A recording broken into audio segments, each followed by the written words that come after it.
chặt cái con khó con ạ. Tôi lại hiên lùi té con giỏi lắm đấy. Cô lại còn chụp ba cho hắn té ông to ạ. Cho hắn té à? Đây chụp ba biết chọn nào. To bóc ạ. Nuông đón khóc này. Chặt ơi. Ông chắc đó mày. Mang hai rồi coi mũi coi. Mũi làm không ra. hơi mò. Vậy cái thôi trả tục ấy là cấp đó mày lâu in rinh xa thấp cái nó trang lẩu thế đây đây mũi phun đoán tôi hiền mũi chú archo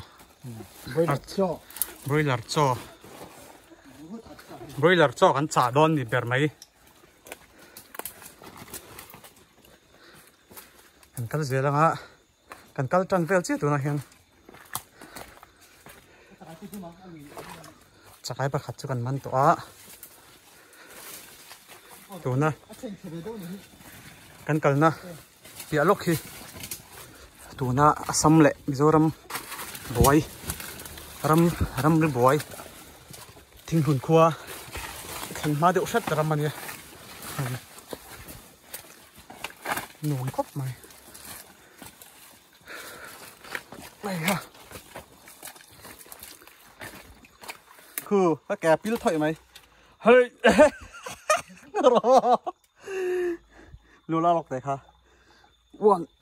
2 hơi lô lạc để về được cái nào kẹp chặt sao 1 2 hơi tôi là kẻ tao nghe cả 1 2 rồi Thầy có cắt thật được. Ôi ôm đó về Thầy có cắt thật được. Cắt đập lụt chiếc ấy mà gì bắt sọt đón lâu về tiếng chân mình chụp khá dễ là hay tôi hiện đa rục về là nhang gia đình team tổ khóc mày ạ cái khá dễ là ai lo chui phul khá chặt chặt mày ar cho chu mui mo sao lên sao cả mui thì lên này chi nữa là tôi cái khăn rất rõ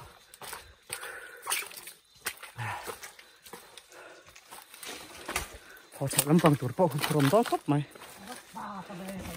hả bà tao ngoro heo han boro sốt về cái lúc tụi mày ngoro có đây đâu video cái phê hi hay hồi thắt đóng khớp mày cái cả thầy hi ngay ạ bằng ạ sao heo fit dây về ai là về mà chung cơ thu kèm ngoro cái đồng cà phê ngò là lâu mấy ăn hay usiel này usiel hay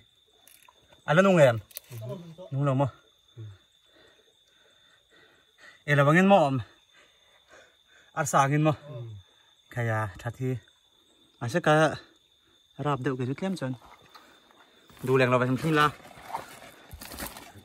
không về chim đâu mày ra ra repa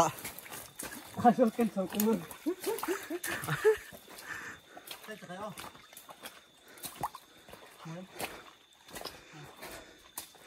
chỉ là cái mua bạc hạt dive thật đấy dive flu ta các anh chơi dive flu ta bao văng này dive flu ta bao văng này tụi ạ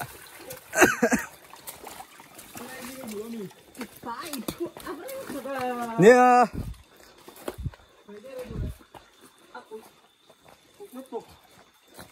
hello ui đâu chứ là chính là miệng không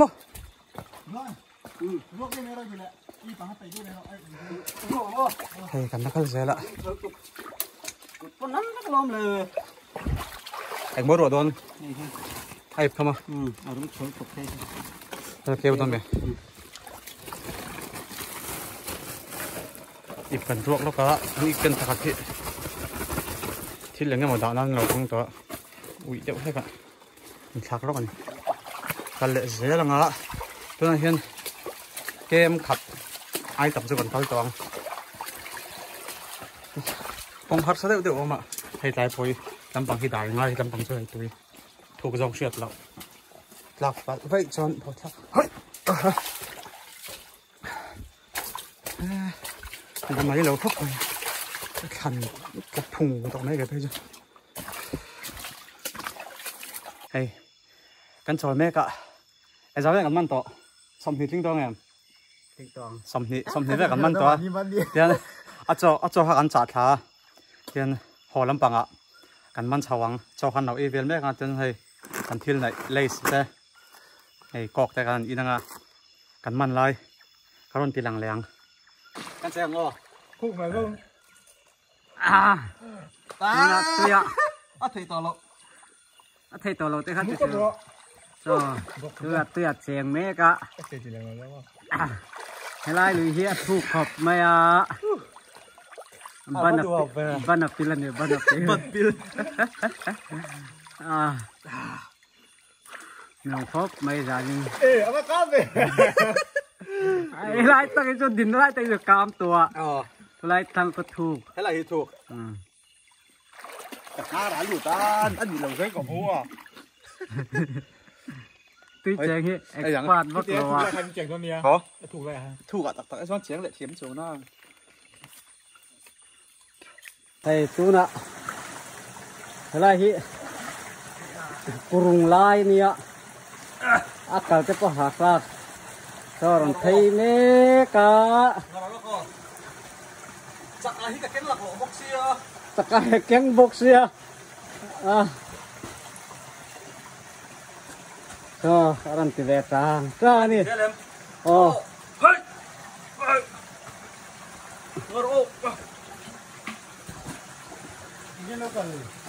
chắc ai bom thế tí nó cơ bố nghe tiếng này hi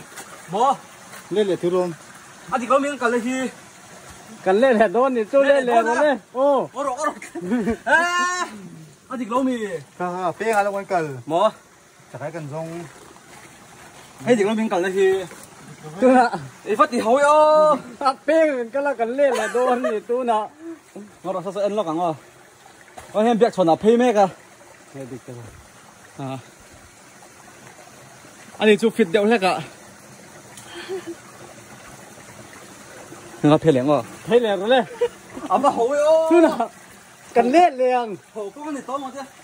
nó đó thầy cục đấy cần bún bốc xe plei mình nào đều cầu công hi chút tiền tụi con nua mà nỉ lova sạc về thấu xe khu anula sạc ai keng box xe fit box xe lo mo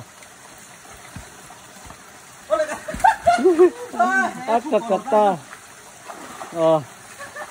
kha rong khan ye Duna cây mà cà phê video lo win cô lại em cô đi cô mà tôi nói này công việc càng khéo chầu chứ hay ịp khát vềกันmà chắc cái hay chọn để bỏ hạ chua nước mày hay đây hay biết chọn à mua tóc mày này hay cái bỏ ăn mua nghe cái ăn mua tóc hay là biết chọn à mua tôi đã cho hắn tới tôi lấy khát đấy tôi lấy khát à sẽ là phần đâu nữa mày Arto cái này Arto thì phải thèm chẳng bao nhiêu con ăn thật vui tháo thao phải tháo được hay ăn thàn luôn mày chắc ai mẹ tụm chưa tháo được